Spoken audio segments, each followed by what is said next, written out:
Ongi etorriak ikusten zuleok gaur egingo dugun solasaldi honetara. Ehunte hoite bat A errepidea izango dugu solasbide, eta hemen horretarako gurik egin ditugu alde batetik Joseba Otondo, Baztango alkatea, eta beste aldetik Josu Irazoki, berako alkatea.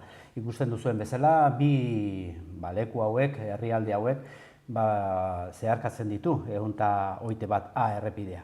Ehunte bat errepidea, ikusiko dugun bezala, arazoa uniz sortu dituen bidea da, konpondure bai, noski, horretarako baita.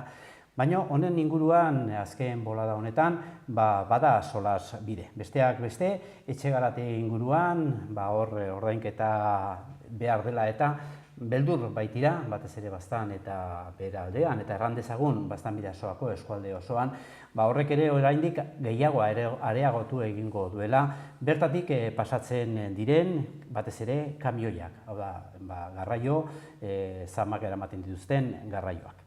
Horretarako beraz, ongi etorriak Joseba eta ongi etorria baita ere zu, Josu. Eskermila. Bueno, hasiko gara, pixko bat, ehunte hoite bat errepidea, zuek pixko bat nola ikusi duzue, ze evoluzio ikusi diozue errepide honeri? Bai, azkeneko berrikuntzak eta zabaltziak intzirenez geroztik, nazioarteko zama garraioaren iraganbidea, pasabidea handitu da.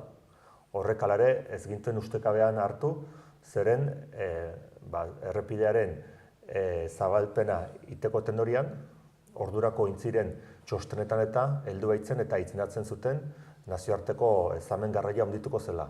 Beraz, etzen nolako ez ustekorik izan. Urtetik urtera, hoi tendentzia bezala indartzen ari dela ikusten dugu eta hoi horrela dela. Zein da fera? Nik uste urrundu behar garela eta kusioi perspektiba zabalagoko batekin. Eta zein da perspektiba zabalagokoi? Egia da, nazioarteko zama garraioa handitu da. Zerrengatik? Zeren produkzioa nazioartekotu baita. Eta zerrengatik nazioartekotu da produkzioa? Zeren ahal dezaketenek, beren irabazi tasa handitzeko, toki bakoitzeko faktore produktibo merkenak ibiltzen baitituzte. Eman dezagun, eskulana non da merkeagokoa? Han, orduen, han eskulan merkea aprotxatuz, eskulanarekin zerikusia duen produkzioaren zatia eginen dut. Hau da, eskulanean intensiboaren zatia han eginen dut. Berriz, diseinugintza eta marketing eta non egiten dut, hementxen. Edo produkzioarekin zerikusia duten bertze alderdiak non eginen ditut. Bertze toki batean, toki bakotxak eskaintzen dituen abantaila kompetitibo horiek baliatuz, erran bezala kapitalistek beren irabazitasak handitzeko. Orden, oiola izanik eta produkzio guztia zatikaturik geroi josu behar da, lotu behar da. Eta nola lotzen da? Merkantziak batetik bertzerat mugituz. Eta hoi mugitzeko zeren alde eginda gure testuinguruan azkeneko hamarkadetan errepide bidezko, garraioaren bidez. Bertzetoki zenbaitzutan trenaren aldeko apostua egin dute, edo aldelaik itxasuntzi bidez, edo bertze garraio bidez, baina hementxen Espainiar estatuan testuinguru administratiboa hori baita, errepide azpigitura handien bitartez. Eta horrek eraman egintuen gogoetatzera, errepide azpigiturekin pasatu dena, horren arrimuan sortu diren horiek guziak. Behar bada, horietako elementu batzuk ez dira agertzen, nazional ehunta hogeita bat A errepidearen ejekuzio momentu berean, baina hori da testuinguru politiko, sozial, ekonomikoa. Orduen hor da elkarri elikatzen dion horako zirrika ero bat. Eta, hori izanik pixket perspektiban gauzak begiratuta, nazional ehunta hogeita bat A errepidea horren emaitza eta erakusgarri da. Orai ezen aspaldi, Lesakako fabrikan 3.000 langile ziren. Orai, doidoian, Lesaka inguruan diren fabrikoarekin Zalain, Legasa eta Utabertze, 600 bat balin badire, eta behar bada gorratik ari naiz. Lehen, Elbete Elizondon zapatillera bat zagon. Gaurko gunean ez da. Erren dut, produkzio ehun guzia desegin dute, sistemaren aitzinetegin alako bide hortan. Eta, aitzinetegin alako hortan, dena deslokalizatu da, deslokalizazioak ekartzen du langabezia toki handitzetan, eta guai gara hori dena pagatzen alde batetik, errepideak langilek, gure zergeekin pagatzen dugu, eta aldi berean horrekin pagatzen dugu guzi horren deslokalizazioa.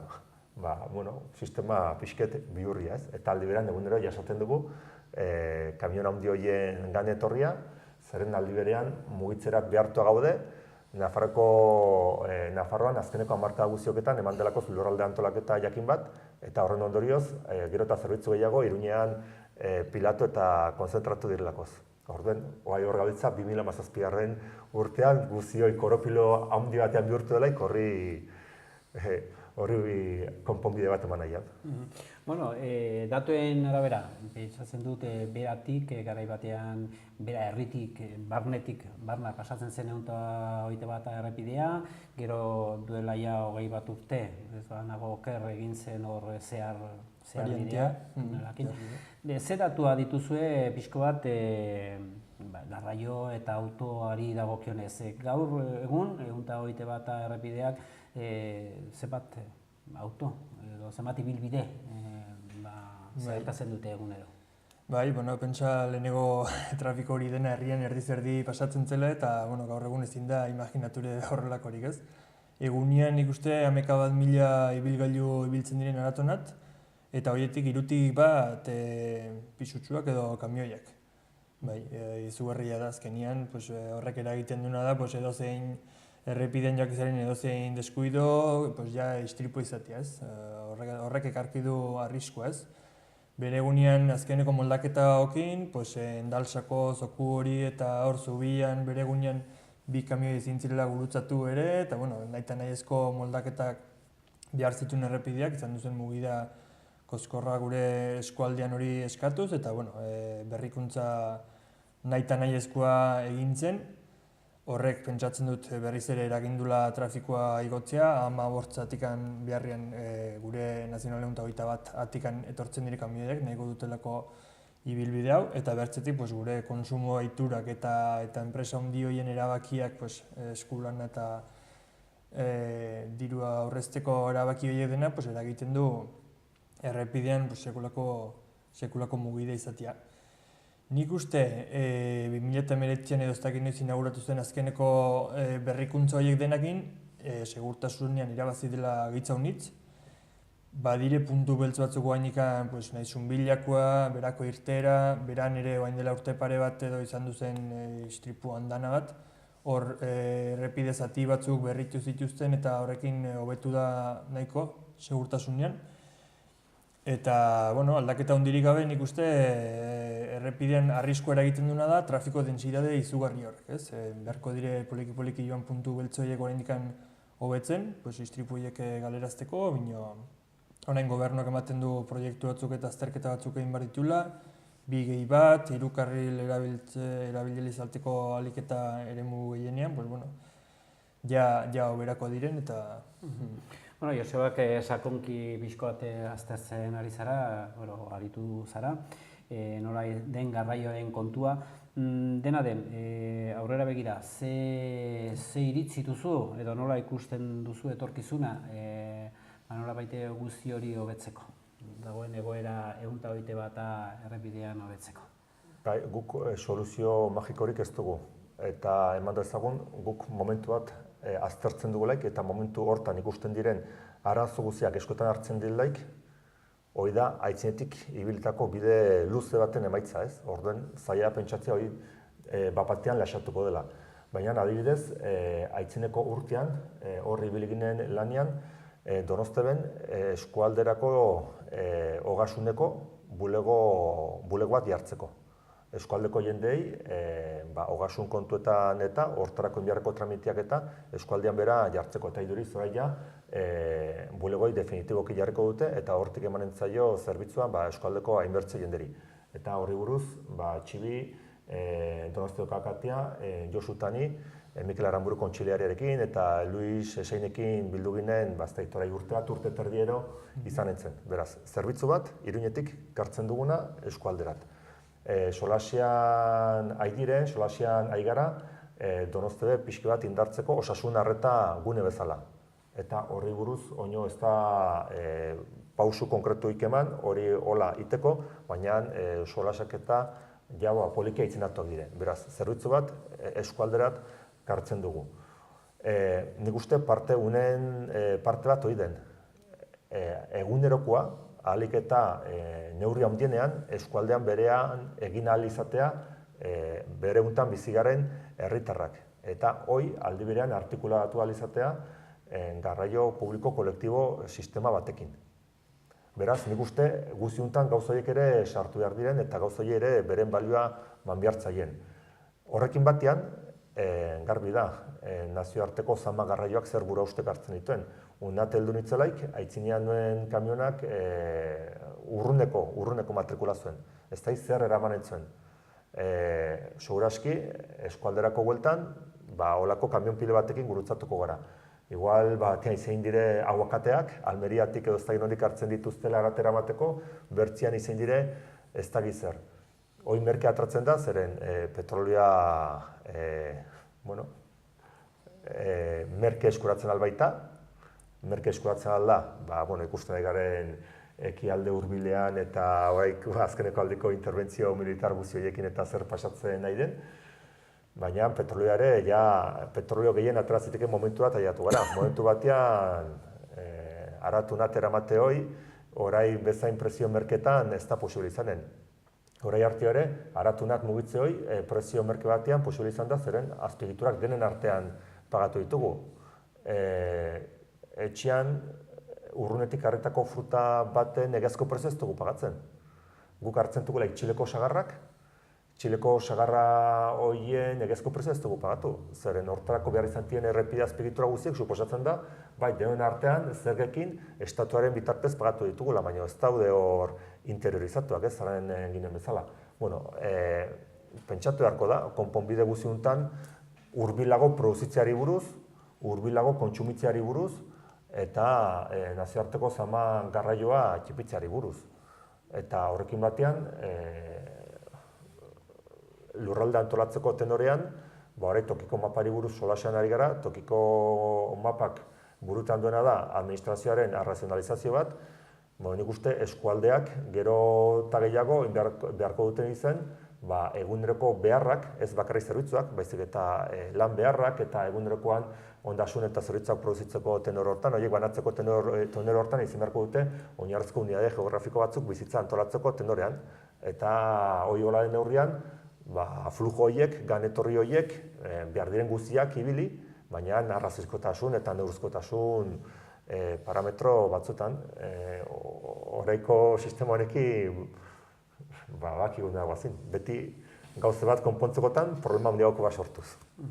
Eta, pixko bat arazoari aurre egiteko, orain eskuartean eta gaurkotasunean dagoenari, eskaerarik egin duzuen, bai Nafarroako Parlamentuan, bai Nafarroako Gobernuari, zuen artean, hau da, eman dezagun, udalen artean elkartu zarete, nola dago egoera? Udalen artean, antzinko legintzaldian badakit ibili zirela bueltaka, orain eskualde bezala eta nazionalen 21 ez dugu ekimen konkretorikan egin, hola, iruñera daramateko. Guk berako udal bezala bai izan ditugula kexak alde batetik eta bertzetik, eta aspalditikan heldu diren arazoak, berako irteera Iruña alderakoa, Azalain auzoan soinu arazoak, oikein Bizpahiru aldiz bildu gara herrilan eta garraion departamentuekin, eta legegintzaldi hasieran aitzakia zen etzela sosik, aurrekontuetan etzela inongo tarterikan moldaketak eta egiteko. Orain iduridu proiektuak eta egiten ari direla, bai tunelak, bai bi bat karrilak eta afera horiek moldatzeko. Soinuena ez dakit, soinuena joan den urtean azterketa bat egin zen auzo horretako etxe batean, eta gainditzen du egun osoan bai egunez bai gabaz, legeak ezartzen duen soinu muga gainditzen du errepideak. Hor, lehioak itxiakin nolapait, minio lehioak idekin itxian sekulako kaltea da. Gero, beran, bertze kalte handia sumatzen duguna da, industri guneak kamioiz bete zaizkigula. Azkeneko urtean, 3 gasolindegi edo jarri diren martxan, Zalaingo industrialdean, eta sekulako lur eremu hartzen dute ondarrian, lanpostuak gutxi sortuz, eta herrian ez dute deus uzten. Uzten dizkigute zuluak errepidean, ze haien bueltak eta giruak eta egiteko sekulako zuluak sortzen duzte bidean eta kalteak alde guztitik, eta lanpostua berriz agitz gutxi, ez? Eta etorkizunera begira garraio bideak aztertu, nik uste errepideak handitzen joatia ez dela soluzioa, bere egunean azkeneko moldaketak egin ziren nazionale 21 aipatzen zuten batzuk hau eginda bino instantian txiki geldituko da, autobia egin bertzen, bi karril norabide bakoitzen, hori niretzako gure eskualde izautzen duenak edo zeinek erranen du astokeri bat dela, ez? Alde batean Bidasoa ibaia, bertzean mendia, sekulako triskantza egin beharko zen, eta azkenean ez du mugarik honek, ez? Iruñetikan Behobira, 80 kilometro orduko joaten altzara denbora guztian, zer gehiago nahi dugu, 120 nahi dugu, edo, bueno, inbar dena da nik uste, puntu beltzoiek eta moldatzen joan, hor aski garbi dire zein diren puntu beltzoiek, horietan inbertitu, eta etorkizunera begira, garraio biderik jasangarriena, gaur egun hainen hitz ez, erabilia den jasangarri hori, trena da jasangarriena. Ez HTA edo abiadura handiko trena. Horrek azkenian laukato ibiliko ditu eratunat, ez dago merkantzientzako edo kamioiak errepidetik kentzeko prestatua. Eta horretan dirua gastatu beharko zen, benetan errepidetikan kamioiak kenduko ditu irten bide batean, ez? Gaiz zaila da pentsatzea gaur egun ze irten bide izaten aldiren, bino etorkizunera begira, inbertitu behar dena nik uste den trenabidean. Trenabidean, tren batek zenbat kamioi, zenbat remolke erambiten alditu, ez? Egun, 500.000. Antolatu hori nola ere eta bilatu moduak kamioiak errepidetik entzeko. Gure konsumo ohiturak eta gainerako buruia bete, hemen eskualdean bertan Nafarroan buruia izan arte eta bertako behar ditugun lehen gaiak eta denak sortu arte, poliki-poliki joanen gara, bino, denbora hondiz joanen da, bino. Bitartean ikuste garraio bide etorkizunekoa trenak behar duela, bino hori, ez abiadura handikoak. Beraz, une honetan erran daiteke, Iruñetik abiatu, eta, Iruneraino dijoan 121 errepidea, nahiko edo oso arriskutsua dela?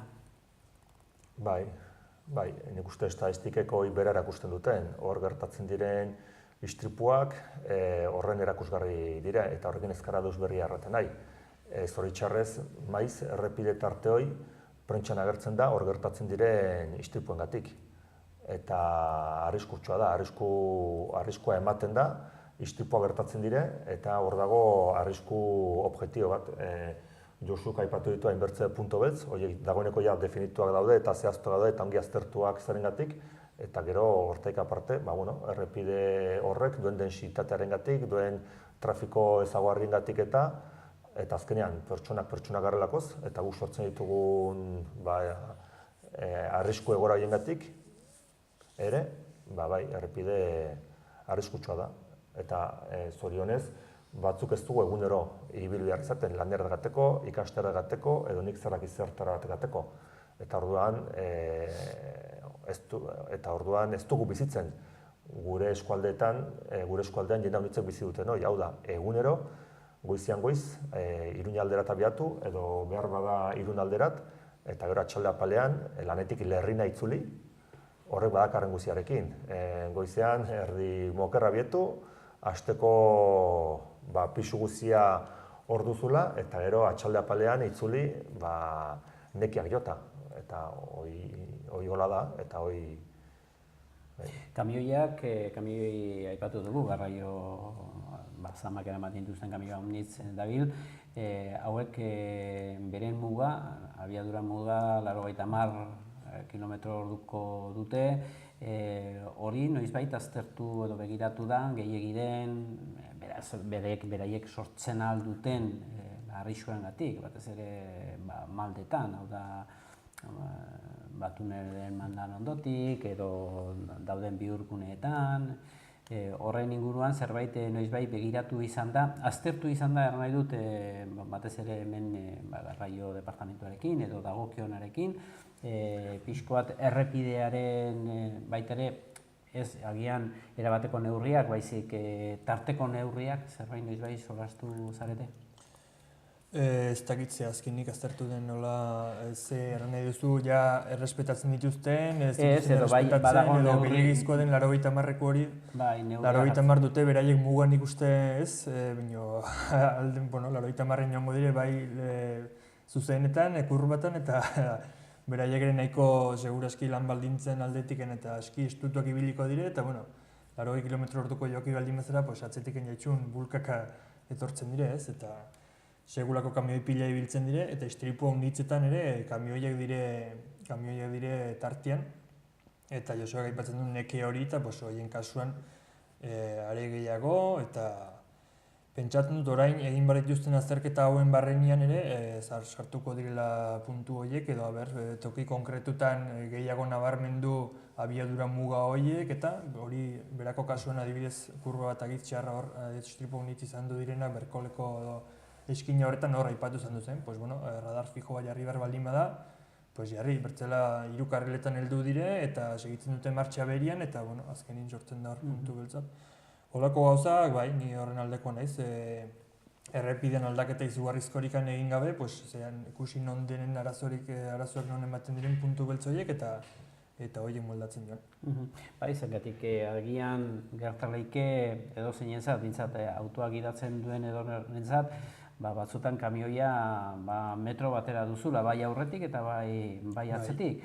Eta segun eden eta hori oso arriskutsua da. Eguraldi txarrakin edo honekin, jaitxun abiadura muga berdina segitzen du izaten. Horregatik erraten nuen, bai abiadura mugarik badagoen, eta batez ere diot, garraio handiendako jakin badakigulakoz, beraiek beren ordutegietan oso estutuak ibiltzen direlakoz, batez ere gaur egun ja ez dela garaioetan bezala, ja kontrolatuak daude eta badakiten momentu bakotxean on dauden, eta beren ibilbidea egin behar dute den denborean, baina agian tarte hori, hau da, abiatu gaitezen Iruñetik eta iritsi gaitezen Iruneraino, hor izan beharrean 80, beren muga 80 izateko, horrelako gauzak ez dakit legez posible diren edo ez, hau nizaldiz, erran ditut neurrietan ja solastu zareten edo ez. Eta gero bestea izango litzateke, baitere aipatu duzuzuk Josu, bi gehi bat irten bidea izan daiteke edo arriskuak areagotu egingo dituzke zenbait tokitan horrek.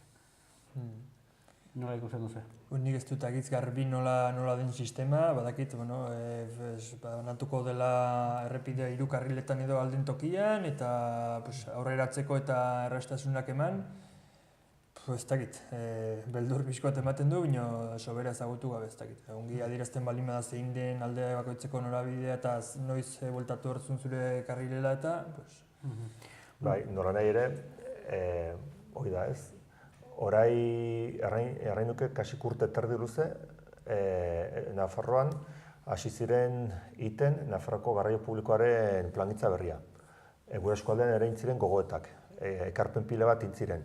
Eta geroztik hoi, kajon batean dago. Horren arabera, Nafarroa mailako eta eskualdetako autobus linea zerbitzu berriak eman behar ziren, lizitazio berriak eta horiek guziak.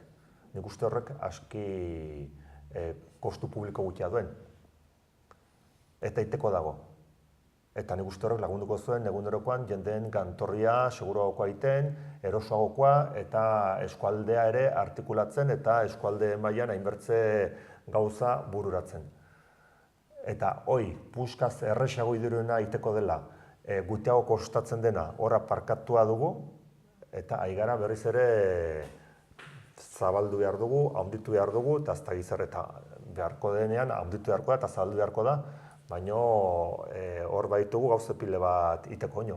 Eta berriz ere errepikatuko nuke iztekoa, Ogasuneko bulegoa haintxen kartzen ari gara eskualderat. Eta nik uste dut, kapaza baldin bagara ez da izen bat milioika euro inbertitzeko zera batean, nik uste dut zilegia dela eta zuzena aldiberan planteatu alizatea.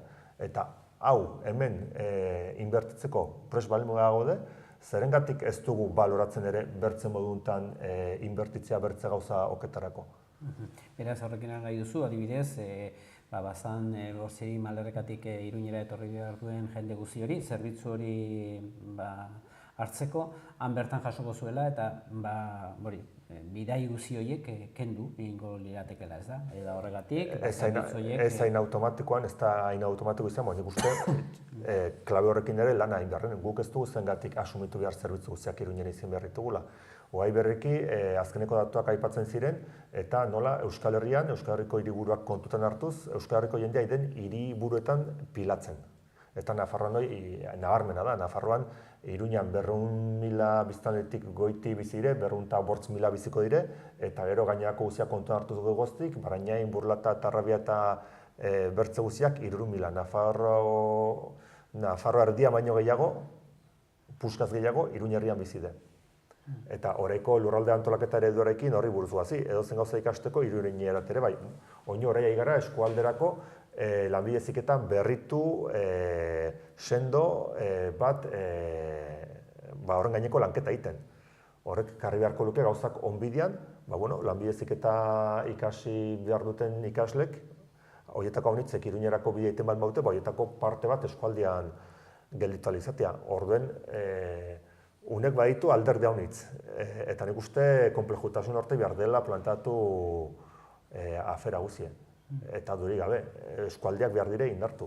Jendeak lana egin alizateko eskualdetan, jendeak zerbitzak eskuratu alizateko eskualdean berean, eta gisa hortan funtzionatu alizateko ere bai. Eta beti planteatuz, prest ban dago den, milioi guzioiek hemen inbertitzeko, milioi guzioiek bertze gauza hogetan inbertituko bagenitu, emaitza zer izan entzen. Eta nik uste galderai beti beharren planteatu. Eta emaitza baldin bada, zabalduko dugu, baina bertze hori ere mahai gainean planteatuta. Eta jarraitzen dugu, beraz, erraten zuten, orain Gipuzko aldean eta kobratzen hariko zirela, horren inguruan, zuen barneko hausnarketa txiki bat egin izan duzue, horrek suposatzen du, uste duzu egintzat suposatuko duela, oraindik kamioi gehiago desbideratuko direla eta lehenago joaten baziren Irunera handik, edunte hoite bat errepidetik etorriko direla, ez da? Zuen ustez, hori ondorio daiteke, ondoriaztu daiteke?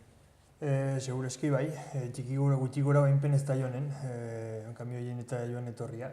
Ibilgailuen kotxeena segurazki berdin mantenduko da, bino kamioiek erran duguna, hainen justu ibilke dira segurazki prezioetan eta denak zentimori begitzen diote gauza guztietan, eta beren kalkulak egiten baituzte eta hemendik merkeago, hemendik etorriko dire.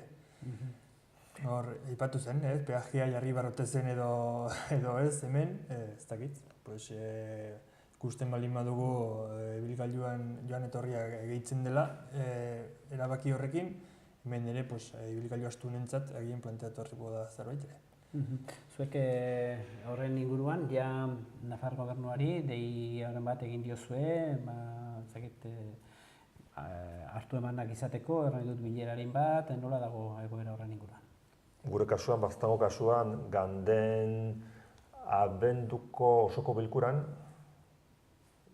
hala errain duke, abenduko osoko bilkuran, mozio bat aurkeztu ginen, Nafarroko gobernua haunteko hartaraziz. Hau da, Etxegarten arkupeko bidesaria jarri dutela, eta horrek, seguraski, eskualdetik pasatzen den nazioarteko zama garraioa handituko duela.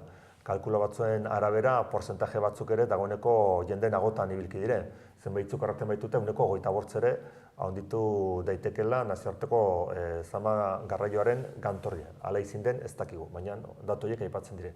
Horren Nafarroko gobernua hortaik ohartarazirik, Baztango osoko bilkurak erabaki zuen Nafarroko gobernuaren gana zuzentzea eskatuz, guzi horren gaineko azterketa bat, eta guzi uni mugak paratzeko neurriak hartzea. Zer den mugak patzea? Guk ez dakigu, horretako beharko da azterlan bat eta dagoeneko badiren baliabide guziak kontuan hartuz, zentzuzkoenak eta arrazoizkoenak ibiltzea. Beraz, oraindik hori bai bidali duzue, erantzunik ez dago, beraz, oraindik bilera proposamenarik edo begibistan ez dago, ez? Oraindik bakarrik erran daiteke fase honetan dagoela gauza, osea, abia punta honetan, ez? Ez dago deus gehiagorik. Ez, gure aldetikan ere bertze aferengatikan eta eskaera egingo nun, soinuen aferengatik eta gehien bat, eta bidenagar solasteko baitere gobernuak martxan dituen bigei bat eta tunelak eta ze aurreikuspen dituen, ze proiektu dituen puntu beltzo hientzentako eta bain lantzen ari diren horiendako solasteko, eta ez dugu erantzunik jaso. Herri lan eta garraioen departamentuko, garapen ekonomiko departamentuko kontseilari egingo nuen eskaera, eta momentuz ez dugu erantzunik, berriz ere saiatu beharko dugu eta berze informazio baten diguten zuzenean. Eta eskualdea, udal bakotxa zuen aldetik egiten dituzu eskaerak, edo erran daiteke mankomunidade edo mankomunado zerbait, bai baduzue baita ere eskatzeko orduan gai honen inguruan diote, 121 errepidearen inguruan. Bai, baina orai gara afera ulantzen, orai berriki indarra hartu baitzuen etxegarrateko neurri horrek, eta orai eskualde mailan ere, solasin beharko dugu horri buruz eta kusi beharko dugu. Eskualde mailan zer plantatzen aldugu nunen inguruan, zer gogoeta egiten dugun, zer diagnosi egiten dugun, eta horren arabera zer esku hartze plantatzen aldugun. Bai, eskualde mailan momentuz, lanbide heziketako zentro horrekin bai biltzen gara, baztan bidaso eskualdeko ordezkari, udal ordezkari guziek, eta hori lantzen ditu gara. Eta karreteran gainean ekimen konkreturik ez dugu eramen baino, baina orain nik uste momentua dela, saltza honekin denekin, eta hainbertze...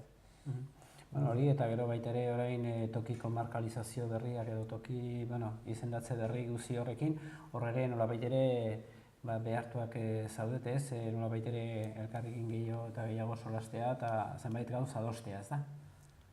Bai, ikusteko dago, baina gutxienez abia puntu horretan gaude, ez da? Bai, hor alde batetik, erramezela guzionek erantzuten dio toki administrazioaren arrazionalizazio plantamentu bati eraginkorragokoa egiteko bere baliabide ekonomikoak eta giza baliabideak ibiltzeko tendorian, eta ikusiko da horren emaitza zein den. Logikak erraten du neurri batean, eskualdeak, geografikoki eskualde diren horiek artikulatzea, termino administratiboetan eraginkorra izaten aldela, guzi hau efektiboagoa izateko. Horai, ze kompetentzietan eta zer egiteko? Hor beti eztabaida sortu daiteke. Gaurko egunean, oinarrizko plantamendu horren arabera, plantatzen da oinarrizko gizarte zerbitzuak, hondakinak eta urak. Beitiko aldeko depositotik, beitiko aldeko urak nolapait ere mankomunitate horien arabera batia. Oinarrizko gizarte zerbitzuak hola bat ego eskualdean? Nik uste ez dagoen sobran, ongi dagoen. Gusiarko da gero nola eta xutzen den hori eta gero praktikan nola definitzen den. Hondakinak, gaurko gunean, hondakinen parte bat hola ematen dugu. Hondakinen zati bat eskualdeko mankomunitate ezberdinek edo udalek dugu, baina bertze zati bat elkarrekin ematen dugu. Urena hoia komplikatuagoa gusten dut. Baztenen adibidez, uren depositoz beitiko aldeko hornidura guziek, herriek bere gain dutelako zeretako batzaren bidez eta horren bidez.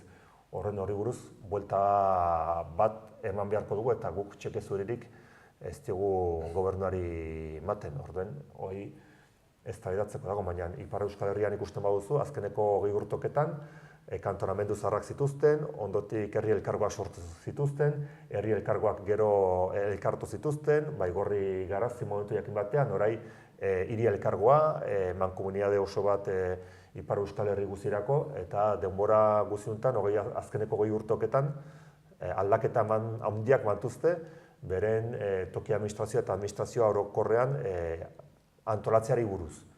Orden, printzipioz, gauzai planteatzeatik ez dago gezki, gero da, definizioa ikustia eta gero horren aplikagarritasun zehatza. Ederki, bota bai, erran, Josu. Bai ez, ematen dugu onerako dela, ez planteamendu, inbertze urte eramikidu Nafarroak hau antzen giran hemen naizikan, ez, mapa lokalan erreforma hau, eta alde batetik hor sartzen dire udalen kompetentziak, udalen finantziazio ere bai, gaur egun udalak ikusten dugu eskuak lotuak digula gure proiektuak antzinen erameteko, beti diru laguntzen menpe gaude, ematen du mapa lokalan reforma honekin autonomia gehiago edo izanen nulako askatasun gehiago gure proiektuak markatu eta gure norabidea zein den hartzeko, ez beti diru laguntzak eskatu, espetu, bai ezkoa edo ez ezkoa. Afera hortan nik uste benpen oberako dela. Eta gero geografikoki gure eskualdea aski markatua dugu eta Zaborren kasuan adibidez naturalki horretara joki da ez. gizarte zerbitzuena ere ez da arazo handia, uran aferan seguraski bai badeudela desberdintasun gehiago, baina bueno, nik uste onerako den eta poliki moldatzen gara. Hor, tokiko mapai buruz ere, aitzinetik etzen errana eta pixket ustekabean harrapatu gintuen batzui bederen eta hor eskumenen artean ere, balizko mankomunitate berri horien eskumenen artean jartzen zuten lurralde antolaketa eta planamendu kompetentzia batzuk, ikusi harkoa ere horrekin zer arran duten, baina printzipioz, aizten aipatzen ginduenari buruz, eskualdeak izen behar balma dute, oinarrizko unitate geografikoak hortan lana sortu, zerbitzuak izateko eta gainerako eguneroko gauza guztietarako, logikak erraten du, interesgarria izaten aldela, administrazioaren maila berri hortan, lurralde antolamendu eta planamendu kompetentzia batzuk izatea. Eta pixko bat orain gai ez aldatzen ari ginean, beste bilera batean edo ingo du, edo beste elkarrizketa batean, akitzeko. Beraz, baikor zarete, 121 errepidearen inguruko eman dezakeen emaitzekin, berez ikusten duzue hobetzen aldela eta pentsatzen dut horretan jotake lanean arituko zaretela, harremana sendotu behar duzuela nahiten ari ez Nafar gobernuekin oneri erantzun bat emateko, akitzeko pixko bat hori nola ikusten duzue?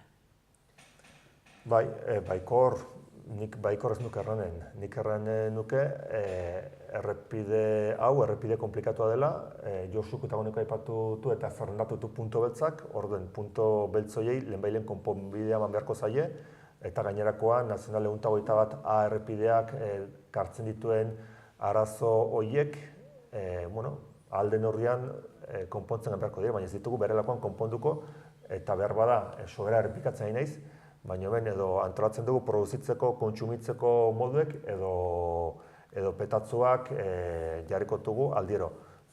Azkeneko berrikuntzak herenegu, egin errateko maneran, horien aitzinekoak, horien herenegungo momentuan, eta orai, aigara berriz solasian errepidearen segurtasunari buruz, ahalmenari buruz, ezagizari buruz, eta zer nahi egiten dugula, ez baditugu sakoneko gauzak aldatzen erran du, ondotik heldu diren horiek 10 urten buruan berriz ere gauzaken inguruan eztabaidan arituko dira. Horren baikorraz naiz errepide honi buruz, zeren errepide hau da gauza aunitzen erakusgarri eta gauza aunitz horiei buruz ezpain bada bertze enfoke bat maten puntu beltzak enduko dugu, importantia dela, bertze lau gauza ere italako dugu, importantienak, baino... Bai, eta ez dakit, gobernuaren oain HT-aren aldeko jarrera horrekin eta ez dakit nik ze aldetara begira ari den, alde egiten du olako alferrikako gastu batian ez, badire txostenak alde guztitik erratzen dutenak ez dela inolaz ere errentagarria tren hori, zulo bat izanen da berriz ere. Nafarroa azkeneko UPN-en gobernuan ondotikan zulo batian sartua egondu da, edo dago oraindikan, ematen du gobernu berriak pixkot buelta ematen nahi diola egoera horreri, eta egoera ekonomiko ere hobetzen ari den heinean, aitzaki gutxigo dute, hemen gure Nazional 121 puntu beltzoiek kentzeko, eta orain arte aitzakia zen etzela sos bat, orain ematen du gure ekonomikoa hobekixoa dela, proiektu bat edo azterketa hau sartu dute orain erabakiak hobeki hartzeko asmoz edo dirudienez, esperantza ez da behin ere galtzen, bino egiarran jaurte haunitz joan dire arazoak edo ekimen haunitzik egin gabe errepidean ez, eta nahi eta nahi ezkoak, ikusiko dugu proiektu horrek zer ematen duen, eta deitzen diguten informatzeko ere ze gai aztertuko diren edo nola dauden. Eta etorkizunerako begirako erabakiak, erratzen dizuten, HT ez da soluzioa, eta hortan gastatzen baldin bada dirua, bertze gauzteteko ez da geldituko.